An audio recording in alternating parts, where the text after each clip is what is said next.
In 2026, the MQ-9 Reaper represents one of the most upgraded and enduring unmanned aerial vehicles in the world, continuing its critical role in intelligence, surveillance, reconnaissance, and strike missions. Originally developed by General Atomics, this drone has evolved significantly over the years.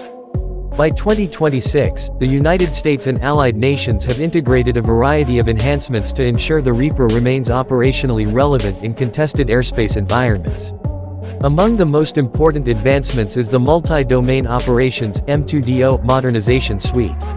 This includes anti-jamming GPS systems, the Link 16 secure data link for better battlefield communication, and enhanced power systems. These upgrades have improved not only Reaper's communication and navigation abilities but also introduced semi-autonomous takeoff and landing capabilities, reducing operator workload and enabling deployments from austere locations. The MQ-9 has also become a key platform in cyber and electronic warfare domains. A new airborne battlespace awareness and defense (ABAD) pod is being tested, offering real-time threat detection against radar and infrared-guided systems, while improving survivability against increasingly complex surface-to-air missile threats. The U.S. Marine Corps is adding SkyTower II pods to certain units, enabling high-capacity communication relay across domains, which is particularly useful in joint force missions across the Indo-Pacific. This level of network integration is vital for modern warfare, where seamless data sharing across air, sea, and land platforms is a priority. The extended-range version of the MQ-9, known as the MQ-9 AER, has also become widely deployed by 2026. This variant includes wing-mounted fuel tanks and stronger landing gear, allowing for more than 30 hours of flight time. This enhancement enables persistent surveillance over vast distances and longer loiter times over mission areas. These features have found particular value in maritime patrol roles and in operations across remote border areas. Furthermore, the U.S.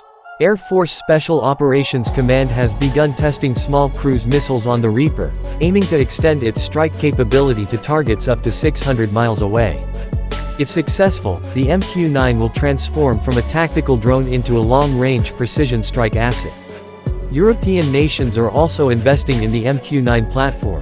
The Royal Netherlands Air Force has begun fielding upgraded Block 5 units, which include maritime search radar, advanced electronic support measures, and communications relay equipment.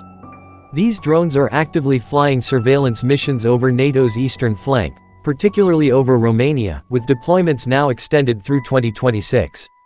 Meanwhile, the UK's Royal Air Force is phasing out its MQ-9A fleet in favour of the Protector RG Mk1, which is based on the more advanced MQ-9B SkyGuardian model.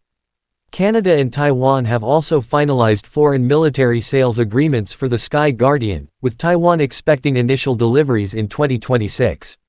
Despite these upgrades, the MQ-9 Reaper remains vulnerable to modern air defense systems. Several units have been lost in conflict zones such as Yemen and Ukraine, raising concerns about survivability in heavily defended areas. Nonetheless, the MQ-9's expanded capabilities in 2026 ensure it remains a key asset while newer, stealthier replacements like the MQ-Next are still in development.